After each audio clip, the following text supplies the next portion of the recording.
Hoje, mais uma vez, é a terceira semana que eu estou falando aqui sobre a questão da confissão de fé. Eu já tinha planejado no meu coração, na verdade, de começar hoje uma série sobre o final dos tempos, juízo eterno e coisas semelhantes, mas Deus colocou no meu coração a necessidade de ainda complementar essa série com mais uma mensagem, pelo menos.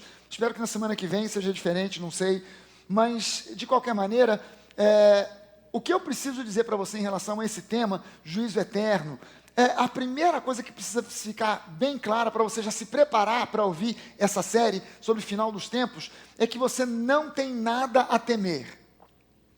Em geral, esse tipo de série, esse tipo de pregação, quando é ministrado na igreja, as pessoas saem da igreja apavoradas.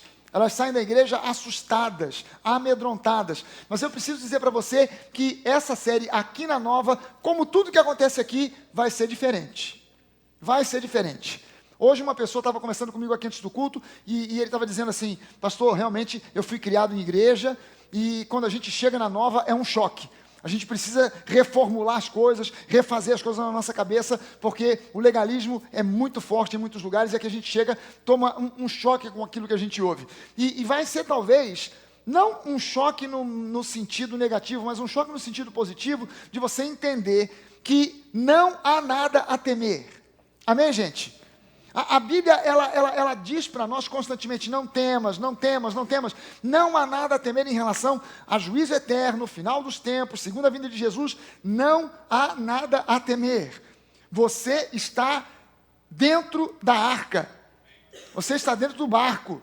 Não tem nada a temer. Lembre-se que independente do que possa acontecer, eu sei que nós estamos vivendo dentro de já o caminho de uma grande crise. Não é a grande crise que virá. Isso é só o início das dores. A gente está diante de uma grande crise. Eu sei, inclusive, que há pessoas que ainda não reconheceram que essa crise existe. Pelo menos no nosso país, a grande maioria chegou. Só uma pessoa que estava dizendo que não sabia que nós estávamos em crise. Mas até ela já está despertando para o fato de que a crise existe. E que ela está aí, que não tem para onde correr. Mas é preciso que você entenda, quando veio, não importa o que venha por aí.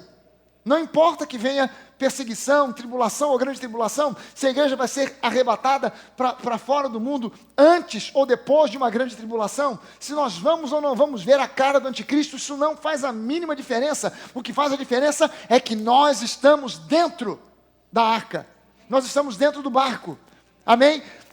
Quando veio o dilúvio, na época de Noé, do lado de fora da arca, havia morte, destruição, um cenário caótico, um cenário crítico. Dentro da arca havia vida e tranquilidade. A arca balançou, a arca saculejou, mas ninguém na arca morreu. Amém, gente? Ninguém na arca morreu. Porque a arca, ela representa Jesus, é lugar de segurança. Se você está na arca, diga amém. Amém. Se você está dentro do barco, diga: estou dentro. Então, meu irmão, você não tem nada para temer. Você está num lugar de segurança. Deus vai te preservar e vai te guardar, mesmo que venha a mais terrível das crises, a mais terrível das tribulações. Amém, gente? Glória a Deus. Então, a gente está falando aqui sobre qual é a importância da nossa confissão de fé. E eu quero ver alguns pontos hoje fundamentais onde a nossa confissão de fé se baseia. Eu vou dar uma repassada rápida aqui em coisas que a gente já viu. Eu não gosto muito de fazer essas revisões, porque às vezes eu me empolgo demais com a revisão, acabo não vendo o que é novo, e vou falando demais daquilo que a gente já falou. Mas eu não posso deixar de falar, porque você precisa conhecer esse tema, esse assunto, essa doutrina, você precisa conhecer, não simplesmente para você, mas ao ponto de você poder ensinar para alguém. Porque essa é uma doutrina que causa polêmica. E por que ela causa polêmica? Porque ela é extremamente fundamental. E por ser fundamental, o diabo não quer que as igrejas conheçam. Há muita gente que não concorda, gente que discorda, mas há aqueles que criticam e há aqueles que não falam nada, nem concordam, nem discordam. E acabam não ensinando isso para a igreja. E a igreja fica prejudicada por não conhecer o fundamento da confissão de fé. E nós precisamos manter firme a nossa confissão de fé. Algumas coisas que a gente já viu aqui, é que em primeiro lugar nós precisamos aprender a andar no conhecimento revelado da palavra. Não basta ter conhecimento intelectual da palavra. O nível intelectual é apenas o primeiro nível. Quando eu entro em contato com a palavra pela primeira vez, ela entra através da minha mente, do meu intelecto. Mas eu não posso parar nesse nível. Eu preciso que essa palavra, que agora foi conhecida por mim a nível intelectual, se torne uma revelação no meu espírito. Eu não posso ficar simplesmente contente de conhecer a Bíblia a nível intelectual. Eu preciso conhecer a revelação que a Bíblia tem para a minha vida, para o meu espírito. Amém? A gente viu que revelação não é uma conclusão esquisita, esdrúxula, que alguém chega com base em um sonho, uma profecia ou qualquer coisa semelhante. Revelação nada mais é do que a palavra de Deus descortinada no nosso espírito, revelada ao nosso espírito, mostrada e entendida no nosso espírito. E a gente, na verdade, recebe da parte de Deus muito mais iluminação do que revelação. Por exemplo, a palavra da fé é uma palavra que ficou durante anos oculta do povo de Deus. Aí, de repente, Deus começa a mostrar e a ensinar a um homem que se tornou o meu pai espiritual, Kenneth Hagin, sobre a fé, sobre o uso da fé, como a fé vem, como a fé chega, como a fé é usada, o que é fé, o que é puro entusiasmo, o que é a genuína fé, quais são os tipos de fé que existem. Deus começou a mostrar isso foi sendo mostrado para a igreja. Mas isso tudo já existia e já estava revelado na palavra há mais de 2000 anos. Ele teve a iluminação em cima da revelação que Deus deu aos profetas, que Deus deu ao apóstolo Paulo, que Deus deu aos escritores da palavra. E essa iluminação foi passada para nós. Amém, gente? Então eu não posso andar agora com uma visão mística sobre revelação. Revelação nada mais é do que a palavra sendo revelada, descortinada, iluminada no nosso espírito. Segunda coisa que a gente já viu aqui é que aquilo que Deus revela na sua palavra são as chaves do reino. Quando a Bíblia fala sobre as chaves do reino, isso nada mais é do que a revelação da palavra no nosso espírito. A primeira pessoa para quem no Novo Testamento foi usar essa expressão foi Pedro. Quando Pedro disse: você, Jesus, é o Filho de Deus, você é o Messias. Quando Pedro diz isso, Jesus diz para ele: Pedro, não foi carne nem sangue que te revelou isso, mas foi o meu Pai que está nos céus. Então, por causa dessa revelação, eu te dou as chaves do reino. Mas quando você recebe, você entende que Jesus é o caminho, a verdade e a vida, você está recebendo a mesma revelação que Pedro recebeu. Então você recebe as mesmas chaves. Amém? Você precisa andar. Teve uma época, há muito tempo atrás, que eu fiz uma campanha na igreja, que era a campanha das chaves.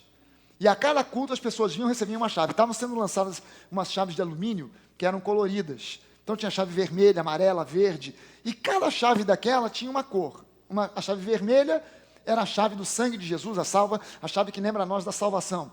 A verde, como verde é a cor do anel da formatura do médico, a esmeralda, o verde é o verde da cura. Então você está se lembrando, quando você olha para a chave verde, você está lembrando que você foi curado. A chave amarela é a cor do ouro, lembra da prosperidade. E aí eu convidei as pessoas, a cada culto receber aquela chave, que não abria porta nenhuma. Era uma chave cega, ela não tinha os dentes, ela estava lisa. E cada chave daquela eu falei: olha, coloca isso num chaveiro e bote esse chaveiro bem à mostra de todo mundo. E quem perguntar para você: vem cá, essas chaves coloridinhas assim, bonitinhas, nesse chaveiro, o que é isso aí? Mas não estou vendo que não tem dente nenhum na chave, isso abre o quê? Não, essas chaves aqui são outras chaves, isso aqui são as chaves do reino. Era uma forma de testemunhar para as pessoas, de despertar nas pessoas uma curiosidade. Vou fazer essa campanha aqui, vou voltar a fazer. Distribuir chavinha ungida, aleluia. Vai ser uma benção, vai ser uma benção. As mesmas chaves que Pedro recebeu, você também recebeu, porque você teve a mesma revelação que ele. Amém? Pedro recebeu uma revelação, você recebeu a iluminação da revelação que Pedro recebeu. Então você também tem as mesmas chaves.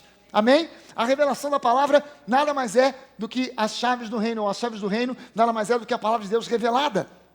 Terceira coisa que a gente viu é que aprendizado é bom, mas apenas aprendizado gera pessoas dependentes e imaturas. Eu cansei de conhecer pessoas que vêm de certas igrejas, chegam aqui, conhecem a Bíblia de trás para frente, de frente para trás. Mas são ainda pessoas imaturas, são ainda pessoas inseguras, são ainda pessoas dependentes. E a Bíblia nos diz, lá em Efésios capítulo 4, do versículo 11 em diante, que Jesus concede à igreja os dons ministeriais, profeta, apóstolo, pastor, evangelista, mestre, para que todos nós, o corpo de Cristo, sejamos levados para a maturidade de Cristo. Para que nós sejamos levados para a maturidade, que nós cresçamos, amadureçamos e não mais sejamos como meninos, como crianças, agitados por um lado e de outro por todo vento de doutrina. Então nós precisamos crescer. Aprendizado puramente não gera o crescimento que Deus espera em nós.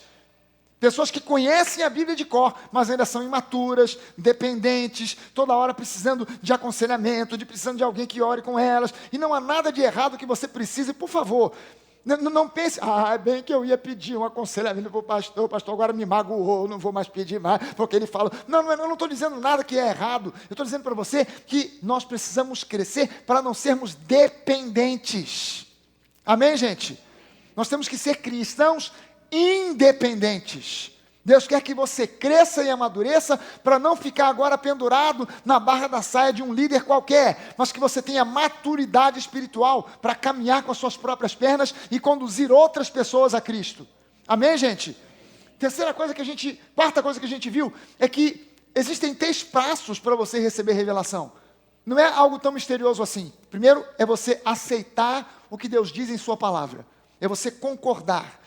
É você olhar para a palavra e dizer, olha, eu muitas vezes olho aqui na Bíblia, não entendo, mas eu concordo. Se Deus disse, é assim, ponto final. Eu creio. É você crer, é você concordar. Segunda coisa é você meditar naquela palavra que você creu, naquela palavra que você encontrou na Bíblia. E a terceira coisa é você confessar essa palavra. A confissão de fé, ela é fundamental porque ela coopera para revelar a palavra e ela reforça a revelação já recebida. Então, quando eu disse para você que para você receber revelação, você precisa concordar com a palavra, você precisa meditar na palavra e agora confessar a palavra, é porque muitas vezes você olha para a palavra e a sua circunstância fala mais alto do que a palavra de Deus. Não, a palavra está dizendo que pelas pisaduras de Jesus eu fui sarado. Mas só eu sei como eu estou me sentindo. Só eu sei o desânimo, a inapetência, a dor, ou esse ou aquele sintoma, a febre que eu estou sentindo, que eu estou passando. Só Deus sabe o que o médico já achou aqui. Mas as minhas circunstâncias, elas falam muito alto, mas a palavra de Deus fala uma outra coisa. Então, ainda que eu esteja desanimado, eu preciso declarar aquela palavra. Ainda que eu esteja na beira da falência, se a palavra de Deus diz que Jesus na cruz do Calvário se fez pobre, para que pela sua pobreza eu me tornasse rico, eu preciso meditar nessa palavra e confessar essa palavra. Mesmo desanimado. Estou mal. Por quê? Porque eu estou na beira da falência. Mas a Bíblia diz que Jesus Cristo, sendo rico, se fez pobre, para que pela sua pobreza eu me tornasse rico. Jesus, que miséria danada. Mas a palavra diz que Jesus se fez pobre, para que pela sua pobreza eu me tornasse rico. Isso é uma guerra espiritual, você está entendendo isso? E mesmo desanimado, e por que eu incentivo e encorajo você a mesmo desanimado, manter firme a sua confissão de fé? Porque a boca fala daquilo que está cheio o coração. Jesus ensinou isso, não é?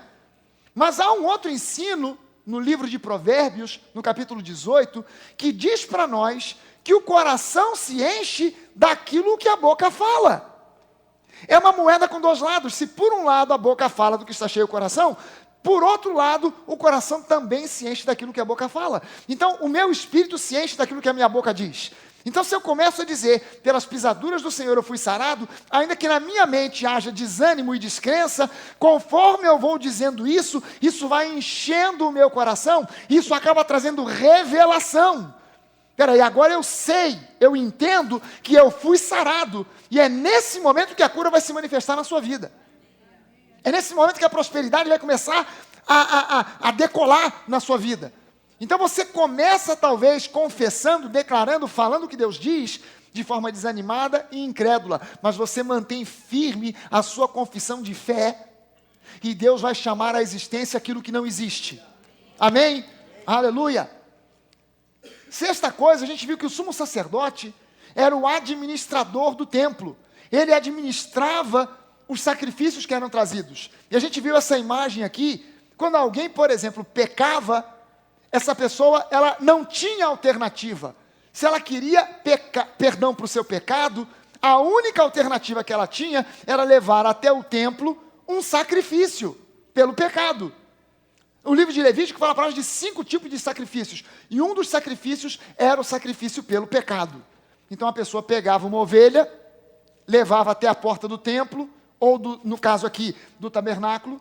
Isso aqui é uma foto do tabernáculo que Moisés tirou da porta. Não, brincadeira, não foi Moisés que tirou foto, isso aqui é só um esquema, um desenho. Mas a pessoa trazia até a porta. Aqui a gente já está do lado de dentro, no átrio. Mas quando ele chegava na porta, ele encontrava aquela cerca de linho, ele encontrava uma porta, que era uma cortina, na porta tinha um sacerdote de plantão. E o sacerdote só perguntava para ele uma coisa, e ele só dava uma resposta. O sacerdote perguntava: para que você está trazendo essa oferta? Que oferta é essa? Isso é uma oferta de louvor, de gratidão? É oferta pelo pecado? É oferta pela culpa? O que é isso aí? Quando o camarada dizia, era só a única coisa que ele tinha que dizer. Isso aqui é uma oferta pelo pecado. É um sacrifício pelo pecado. O sacerdote não perguntava: quais pecados? Fala aí, confessa, apresenta a lista. Ah, eu roubei, matei, menti, adulterei. Não. Eu não quero nem saber o que você fez, não me conte nada. Porque o fato de você trazer esse sacrifício, essa oferta, já é uma confissão de que, em primeiro lugar, você pecou. Em segundo, que você se arrependeu. Porque se não tivesse se arrependido, não trazia o sacrifício. E o que importa para Deus não é a confissão, não é a lista dos pecados, mas é a metanoia, a mudança de mente, que é a palavra grega, que é traduzida na Bíblia como arrependimento. Arrependimento não é remorso, não é sentar num canto e chorar. Arrependimento é metanoia, mudança de mente que gera mudança de comportamento.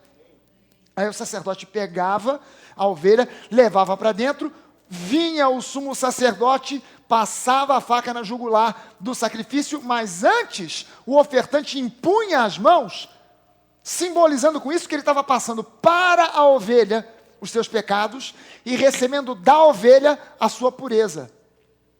E ele entrava no átrio, mudo, e saía calado. Ele não tinha que falar nada. Ele não punha as mãos na cabeça da ovelha e dizia: ovelhinha, receba aí agora toda mentira, o roubo que eu roubei lá do meu primo Jacó. E também o adultério, porque eu peguei aquela menina, estou pegando. Mas eu estou confessando aqui agora. Não tinha que dizer nada. Ele não tinha que dizer nada. Ele impunha as mãos, com isso simbolizando que ele estava passando para a ovelha os seus pecados, recebia a pureza da ovelha e ia embora. E o sacerdote é que administrava o sacrifício. Ele matava, derramava o sangue e apresentava diante de Deus. Jesus Cristo, ele é o sumo sacerdote da nossa confissão de fé. Da mesma forma que o sumo sacerdote administrava os sacrifícios no templo, administrava no tabernáculo, Jesus hoje administra a nossa confissão de fé. Quando você declara aqui na terra: eu creio, pelas pisaduras do Senhor Jesus, eu fui sarado. Jesus pega isso para apresentar ao Pai. Ele administra isso. E ele declara junto com você: amém, pelas minhas pisaduras, pelos meus ferimentos na cruz do Calvário, você foi sarado. Amém, está batido o martelo. Amém, gente? Hebreus 4:14, nos diz que Jesus é o administrador, o sumo sacerdote da nossa fé, da nossa confissão de fé. E, portanto, nós devemos ser firmes para manter essa confissão de fé. Amém, gente? 7ª coisa que a gente viu. Esse é um dos ensinos mais relevantes da palavra de Deus. A firme conservação da nossa confissão de fé. O inimigo não quer que você conheça, muito menos que você pratique isso. Mas esse ensino, ele é um dos mais fundamentais para que você viva uma vida de vitória. Uma vida vitoriosa. Quem quer aqui viver uma vida vitoriosa? Meu irmão, então mantenha firme a sua confissão de fé. Não abra mão dela. Amém?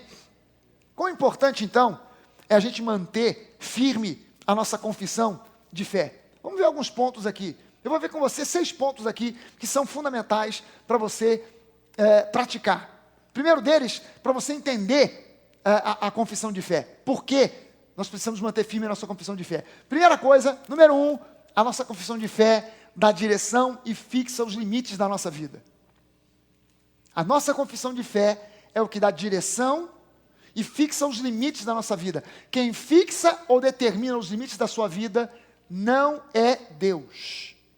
Há pessoas que pensam, é assim, para um Deus deu coisas grandes, para outros Deus deu coisas pequenas. Eu sou um desses que recebi de Deus coisas pequenas, aleluia, amém. Não. Quem fixa os limites da sua vida não é Deus, é você. De acordo com aquilo que você crê. A Bíblia diz que você, olha só o que o apóstolo Paulo diz. Tudo posso naquele que me fortalece. Qual foi o limite que o apóstolo Paulo colocou para a vida dele? Ele removeu os limites. Eu posso tudo naquele que me fortalece. Camarada, tem que ter fé para dizer um negócio desse, hein? Mas nós olhamos e dizemos, quem me dera poder dizer como o apóstolo Paulo disse, tudo posso naquele que me fortalece. Quem me dera poder dizer como o apóstolo Paulo disse, já não sou eu quem vive, mas é Cristo que vive em mim. Quem me dera poder dizer, e o meu Deus, segundo a sua riqueza em glória, vai suprir. Quem me dera. Não, quem me dera é uma ova, você pode. E você tem que declarar, você tem que dizer, não, eu tudo posso naquele que me fortalece, com certeza. Nada me faltará, o Senhor é meu pastor. Amém? Números 13 e 14 são dois capítulos dramáticos da Bíblia. O que mostra números 13 e números 14?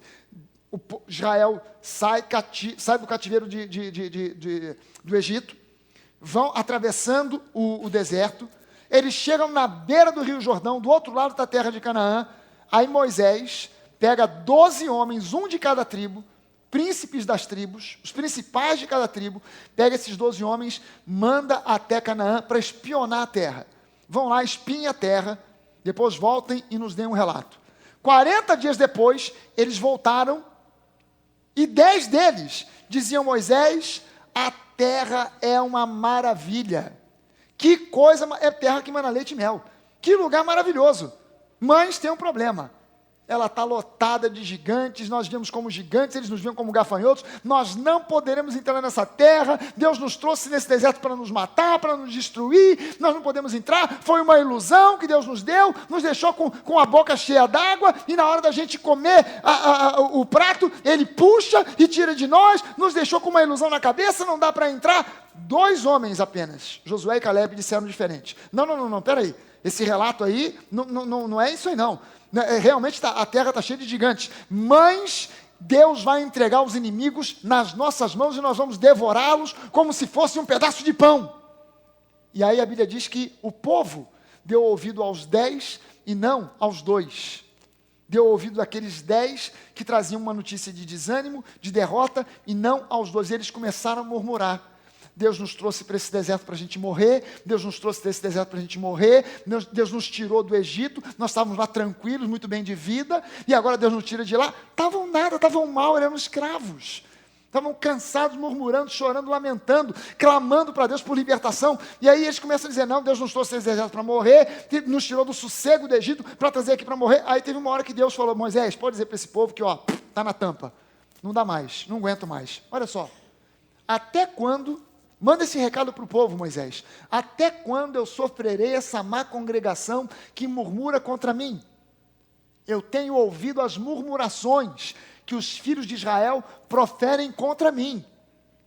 Dize-lhes o seguinte: por minha vida, diz o Senhor, que como falaste aos meus ouvidos, assim farei a vós outros. Neste deserto cairá o vosso cadáver, como também todos os que de vós foram contados segundo o censo, de 20 anos para cima, os que dentre vós contra mim murmurastes. Não entrareis na terra a respeito da qual jurei que vos faria habitar nela, salvo Caleb, filho de Jefoné, e Josué, filho de Num. Olha o recado que Deus manda para esse povo. Pode dizer para eles que quem tem de 20 anos para cima não vai entrar. Eles disseram que eles vão morrer nesse deserto, pois é isso que eles estão dizendo, o que eles vão receber. Meu irmão, bota na sua cabeça, aquilo que você declara, na verdade para Deus, é uma palavra profética. E aquilo que você diz é o que você recebe.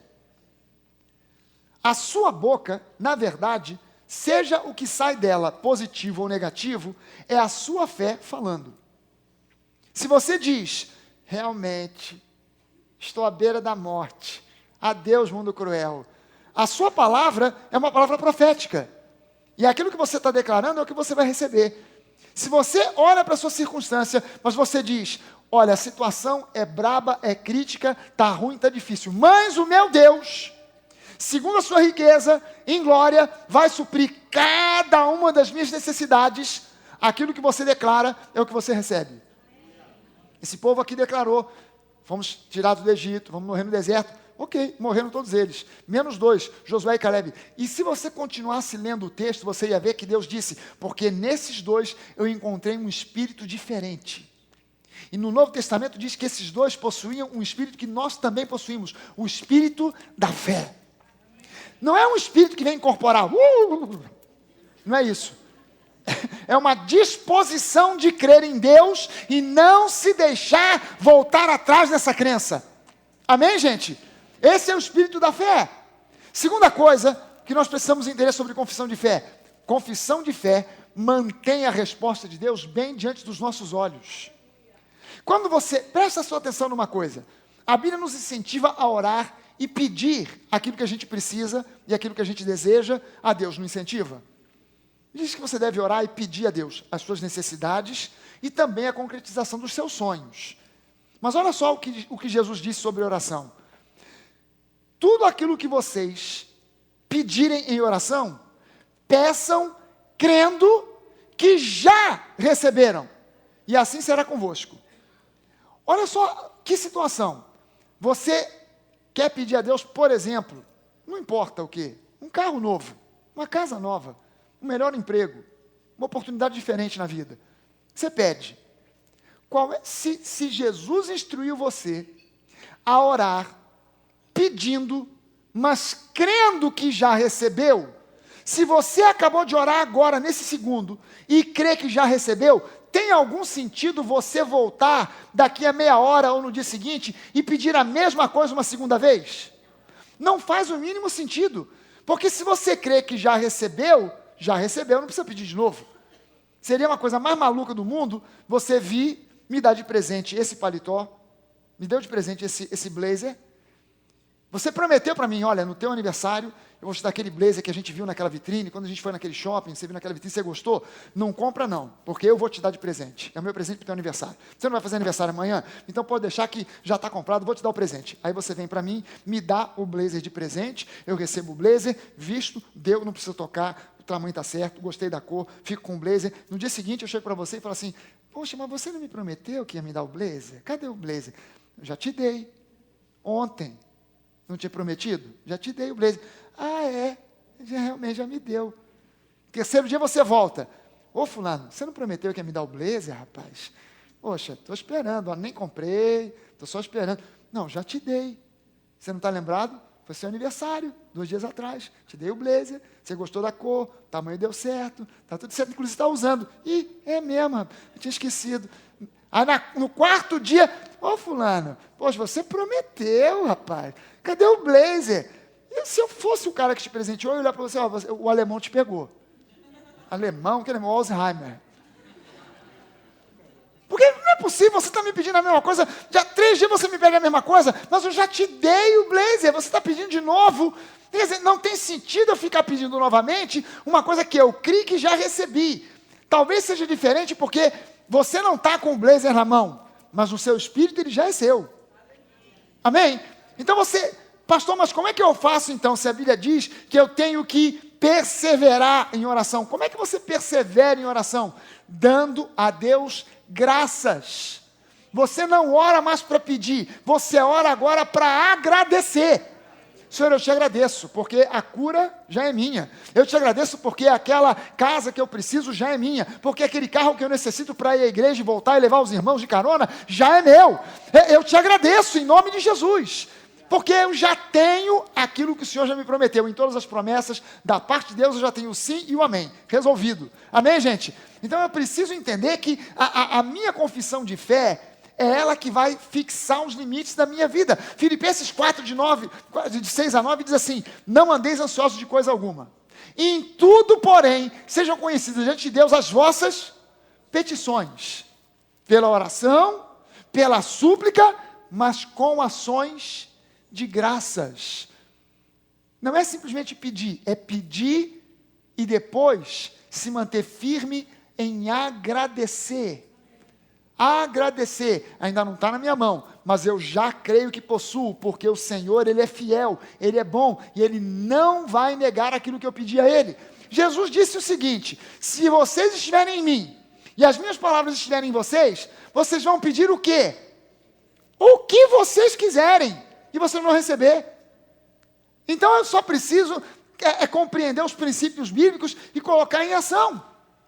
E a paz de Deus, que excede todo o entendimento, guardará o vosso coração e a vossa mente em Cristo Jesus. Quando eu entendo esses princípios, a paz de Deus guarda o meu coração. Eu saio do campo da ansiedade. Sabe por que as pessoas pedem a mesma coisa 30 vezes? Porque elas estão andando, na verdade, não no descanso de Deus, mas na ansiedade. Ainda não chegou, Deus ainda não deu. É bom pedir de novo, acho que Deus não ouviu. Senhor, é tanta gente orando, eu sei, eu entendo. Milhões de pessoas ao redor do mundo orando. É muita gente para você ouvir de uma vez só. Mas eu estou pedindo agora. Vou levantar minha voz acima de todos os outros. Oh Deus, eu preciso. E ela continua andando, pedindo e pedindo e pedindo, porque ela está ansiosa, ela está preocupada, ela não entra no descanso, meu irmão. Deixa eu te dar um conselho: vista o pijaminha, abrace o travesseiro e sossega, porque Deus está no controle. Amém? Aleluia! Finalmente, olha só, a gente usa esses versículos às vezes de forma isolada, mas isso aqui está tudo junto. Ele está dizendo, olha, peçam, mas peçam com súplicas, com orações, porém com ações de graças. E a paz de Deus vai guardar o seu coração. Então, finalmente, concluindo, tudo aquilo que é verdadeiro, que é respeitável, justo, puro, amável, de boa fama, se alguma virtude há, se algum louvor existe, seja isso o que ocupe o vosso pensamento. Você entende que aquilo que você pensa é aquilo que você fala? Você pensa, acha, dá essa desculpa. Perdão, eu falei sem pensar. Não, você pensou. Não, eu saí com aquela, eu sei que eu fui grosseiro, mas eu falei sem pensar. Não, você pensou. É porque você pensou tão rápido que pensa que não pensou. Mas você pensou. Tem nada que sai da sua boca que primeiro não tenha passado pela sua mente. Não passou nem pela mente, veio no curto-circuito, direto. Do intestino pela boca, saiu, não tem jeito. Estava guardado aqui dentro, aí saiu. Não, você primeiro, talvez num átimo de tempo, mas você pensou. Mas se você entender que o que sai da boca é o que está cheio o seu coração, e você começar a encher o seu coração com a palavra, pensar naquilo que é bom, respeitável, amável, que tem louvor, que tem virtude, quando você pensar em falar o que não presta, sem que você queira da sua boca, o que vai sair é elogio, é palavra de encorajamento, é palavra profética de bênção. Amém, gente? O que também, olha só o que ele termina dizendo: o que também aprendestes e recebestes, e ouvistes e vistes em mim, isso praticai, e o Deus da paz será convosco. Olha o conselho de Paulo: façam como vocês viram em mim. Vocês me viram orando, mas me viram dando ações de graças? Me viram confessando a palavra? Viram? Então copiem, façam o mesmo. Amém, gente? Marcos 11, 24, é o versículo que eu citei. Por isso vos digo tudo quanto em oração pedides, crede que recebestes, e assim será convosco. Então eu peço uma vez e mantenho firme a minha confissão de fé. Eu já pedi com base na palavra, Deus é fiel à sua palavra, Ele já cumpriu. Amém? Aleluia! Terceira coisa, a nossa confissão é o que coloca a fé em ação. A fé vem pelo ouvir. A fé não vem pelo jejuar, pelo orar. A fé vem pelo ouvir. A palavra da fé, a palavra da graça, não é qualquer pregação que traz fé. Há algumas pregações que são pregações mata-fé. Eu preciso ouvir a palavra da graça, a palavra da fé, porque a fé vem pelo ouvir. Mas a fé que vem pelo ouvir, ela é liberada por aquilo que eu falo. Se com a sua boca, olha só o que a Bíblia diz: se com a sua boca você confessar que Jesus é o Senhor, e no seu coração você crê que Ele ressuscitou dentre os mortos, você será salvo. A Bíblia não diz assim: creia com seu coração, está realizado, está feito. Não, creia com seu coração, mas confesse com a sua boca, e você será salvo. A salvação, A coisa que Deus mais quer que seja produzida na vida do homem é a salvação. Ela começa, ela acontece, ela se revela através de palavras que são ditas. Dá uma olhada no livro de Atos, e você vê que um anjo aparece para Cornélio, e diz: Cornélio, manda alguém à casa de Pedro, porque ele virá aqui, e ele te dirá as palavras da salvação. A salvação chegou na casa de Cornélio através de palavras que foram ditas. Amém, gente? Então a nossa confissão de fé é o que coloca a fé em ação. 2 Coríntios 4,13 nos diz claramente assim: tendo, porém, o mesmo espírito da fé, o espírito que tiveram Josué, tiveram Josué e Caleb, tendo o mesmo espírito da fé, como está escrito, eu criei, por isso é que eu falei. Também nós cremos, por isso nós também falamos. Amém, gente? Marcos 11:23, porque em verdade vos afirmo, que se alguém disser a esse monte, falar com o monte, se alguém disser a esse monte, ergue-te e lança-te no mar, e não duvidar no seu coração, mas crê que se fará o que diz, assim será com ele. Aquilo que tiver dito é o que vai receber. Isso é Jesus ensinando, hein? Isso aqui não é um profeta, maior nem menor, isso é Jesus ensinando. Amém, gente? Quarta coisa, a nossa confissão de fé expulsa a incredulidade e nos conduz para o descanso. A oração da fé, a confissão de fé, ela nos conduz, ela expulsa de nós a incredulidade e nos conduz para o genuíno descanso. Hebreus 3:12-19 diz assim: cuidado, irmãos, cuidado, para que nenhum de vocês tenha coração perverso e incrédulo que se afaste do Deus vivo. Agora, antes de continuar a leitura, deixa eu chamar sua atenção para uma coisa. Tudo que o escritor aos Hebreus vai dizer aqui agora, se relaciona com Números 13 e 14. Números 13 e 14 é aquela passagem que nós lemos aqui, que fala sobre o povo de Israel, que chega no deserto, diante da terra de Canaã, e faz uma confissão de antifé. E só Josué e Caleb mantêm a confissão de fé, de que eles podiam entrar e tomar posse da terra, ok? Tudo que você vai ver daqui para frente se relaciona com Números 13 e 14, a confissão de antifé. Tudo que ele chama aqui de pecado, ou de desobediência, tudo aqui agora tem a ver com Números 13 e 14. Presta sua atenção. Cuidado, irmãos, para que nenhum de vocês tenha coração perverso e incrédulo que se afaste do Deus vivo. Ao contrário, encorajem-se uns aos outros todos os dias, durante o tempo que se chama hoje, de modo que nenhum de vocês seja endurecido pelo engano do pecado. Esse pecado que ele está se referindo aqui é a confissão de antifé. Vou mostrar para você. Pois passamos a ser participantes de Cristo, desde que de fato nos apeguemos até o fim à confiança que tivemos no princípio. Por isso é que se diz: se hoje vocês ouvirem a voz de Deus, não endureçam o coração, como na rebelião. Que rebelião é essa? Números 13 e 14. Quem foram os que ouviram e se rebelaram? Não foram todos os que Moisés tirou do Egito? Contra quem Deus esteve irado durante 40 anos? Não foi contra aqueles que pecaram, cujos cadáveres, cujos corpos caíram no deserto? Por que os corpos caíram no deserto? Que pecado é esse que ele está se referindo? Não é exatamente Números 13, Números 14, onde o povo disse: nós não podemos, e Deus disse: olha, deu para vocês, encheu até a tampa. Não permita que isso aconteça com vocês, é que o escritor aos Hebreus está dizendo. E a quem jurou que nunca haveriam de entrar no seu descanso, na terra de Canaã? Não foi aqueles que foram desobedientes? Que desobediência foi essa? Não manter firme a confissão de fé. Vemos assim, que por causa da incredulidade, o que ele chama de incredulidade aqui? Dizer o oposto daquilo que a palavra de Deus diz.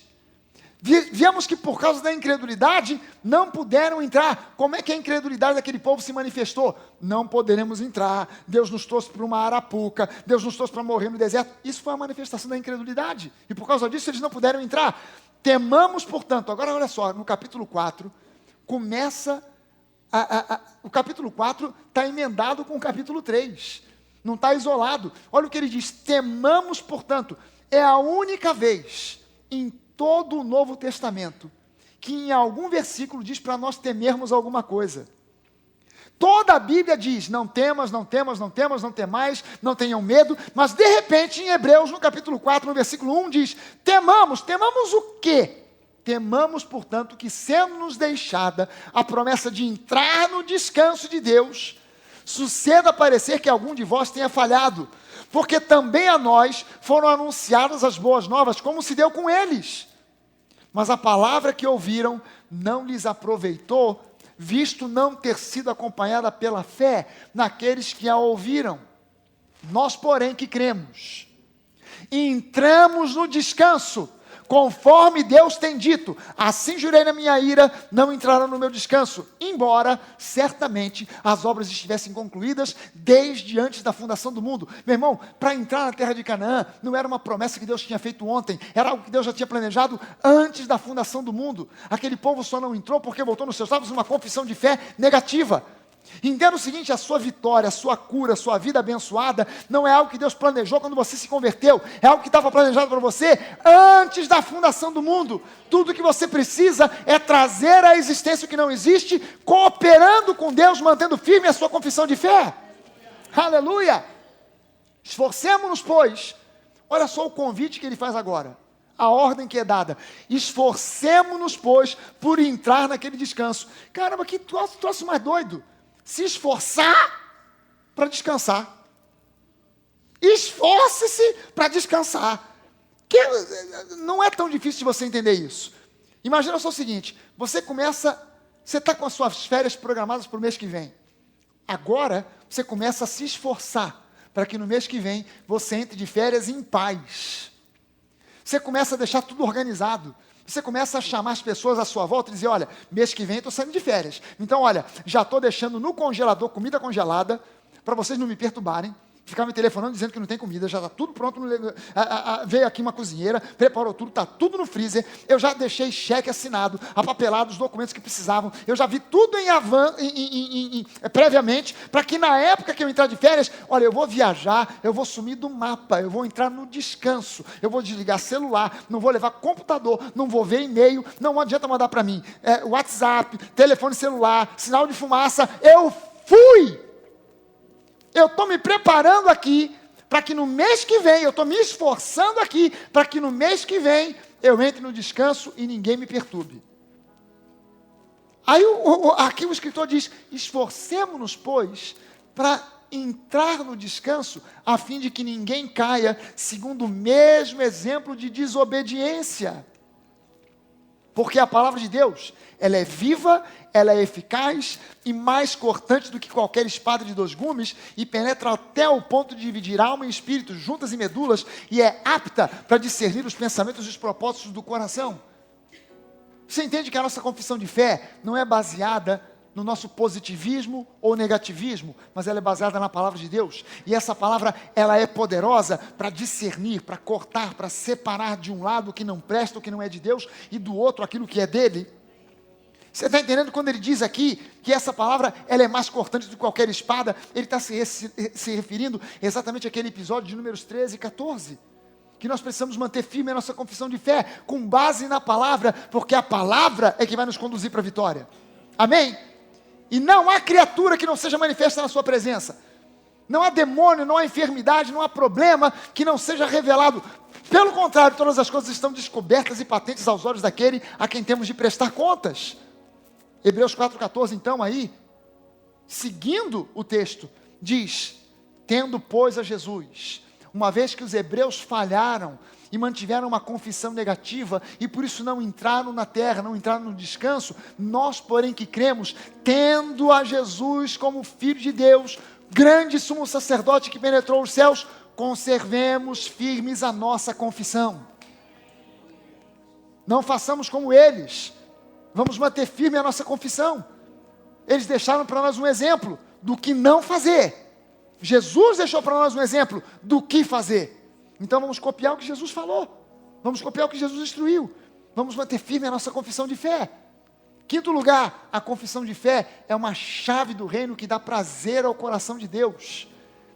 Lá em Hebreus, no capítulo 11, no versículo 6, diz que de fato, sem fé, é impossível, não é difícil, é impossível agradar a Deus. Ora, se sem fé é impossível agradar a Deus, como é que eu agrado a Deus? Quando eu manifesto a minha fé. Como é que a minha fé se manifesta? Através daquilo que eu falo. A minha fé, a minha confissão de fé é algo que agrada a Deus. Quando você mantém firme a sua confissão de fé, lá no céu Deus está dizendo, é isso aí meu garoto, estou contigo e não abro. Vamos junto nessa. Amém?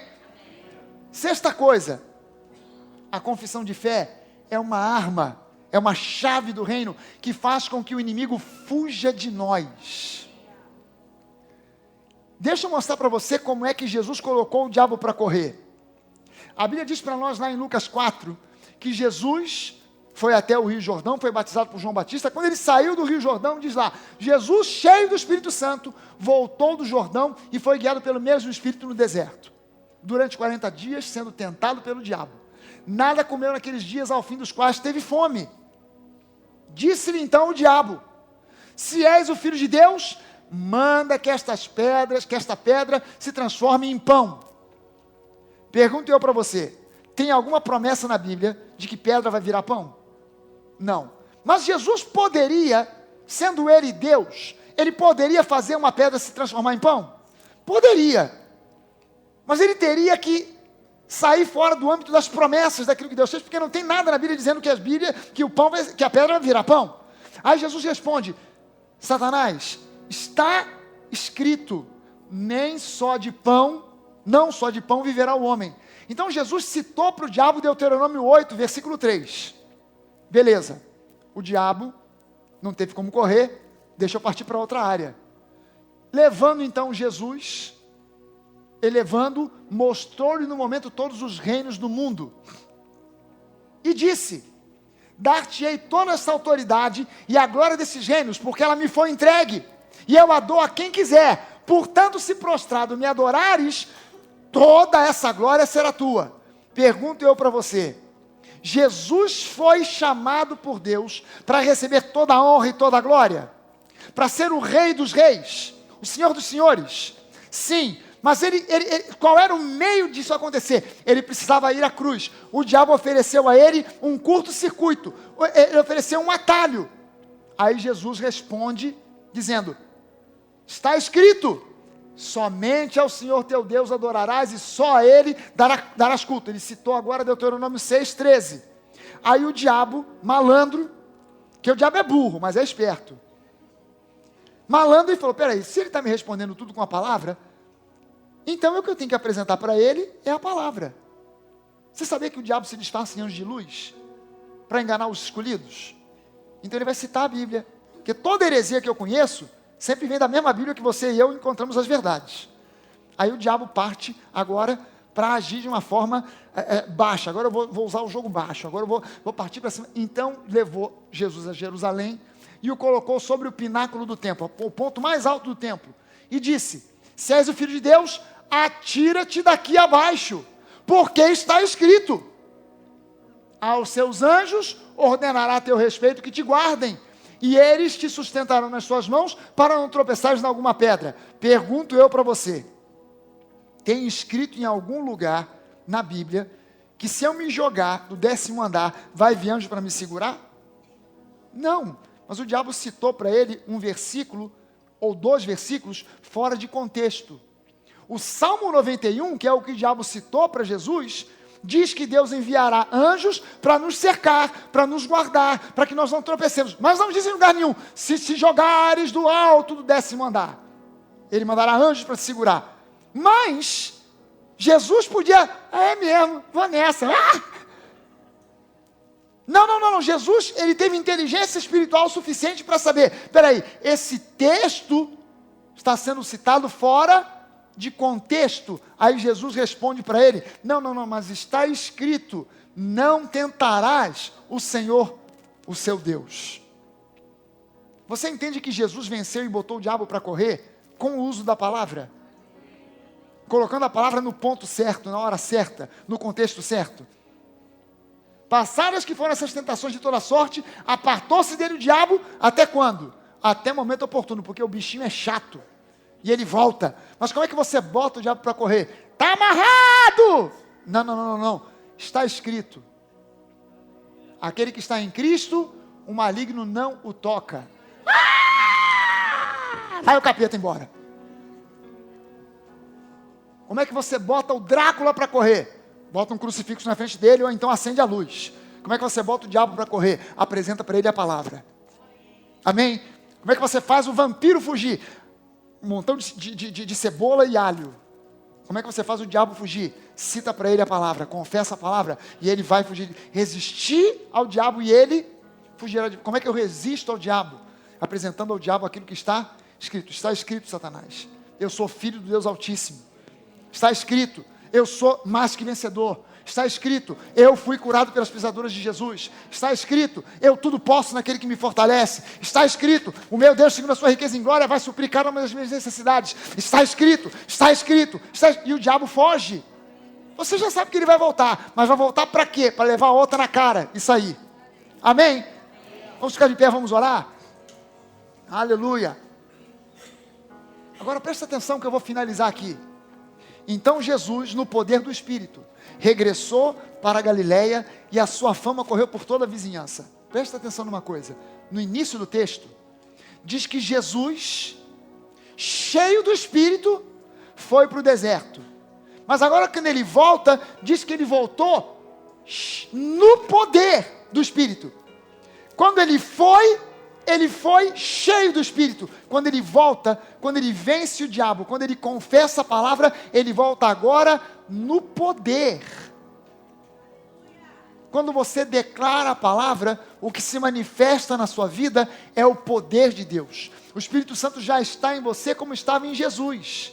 Para onde você for, o Espírito vai junto. Mas quando você confessa a palavra, o poder de Deus se manifesta. Amém? E a fama de Jesus se espalha quando o poder de Deus é manifestado na sua vida. Amém? Curva a sua cabeça, vamos orar. Senhor nosso Deus e Pai, em nome de Jesus, nós queremos declarar a nossa satisfação em sermos parte do Teu corpo. Nós queremos declarar a nossa satisfação de termos o privilégio de ter a Tua palavra revelada ao nosso coração. Nós queremos Te agradecer, ó Deus, por esse privilégio que é sermos povo de propriedade exclusiva do Senhor. Chamados pela Tua graça, inseridos no Teu corpo pela Tua graça, perdoados pela Tua graça, lavados e remidos no sangue de Jesus. Nós queremos Te agradecer, nós queremos Te dizer, ó Deus, que nós Te amamos, porque somos por Ti amados. Muito obrigado. Levante suas mãos, se você precisa agora apresentar a Deus uma situação negativa, contrária, comece a confessar a sua vitória, comece a declarar: Senhor, eu creio que segundo o seu poder, segundo a sua graça, o Senhor vai entrar no meio dessa circunstância de negativa, desfavorável, e vai mudar a situação, vai mudar o esquema, vai fazer com que tudo se volte a meu favor, em o nome de Jesus. Eu confesso a vitória de Jesus na cruz, eu confesso a minha vitória sobre o diabo, eu confesso a minha vitória sobre as circunstâncias, eu confesso a minha vitória sobre as enfermidades, porque Jesus conquistou tudo isso para mim, na cruz do Calvário. Aleluia. E todo o povo que crê, diga: eu creio. Levante uma das suas mãos e diga isso, diga assim: eu posso tudo aquilo que a Bíblia diz que eu posso. Eu possuo tudo aquilo que a Bíblia diz que eu possuo. Eu sou tudo aquilo que a Bíblia diz que eu sou. E em nome de Jesus, a minha vitória em Cristo é certa, porque o Senhor é bom e a sua misericórdia dura para sempre. Aleluia. Dê uma salva de palmas ao Senhor. Aleluia. Glória a Deus.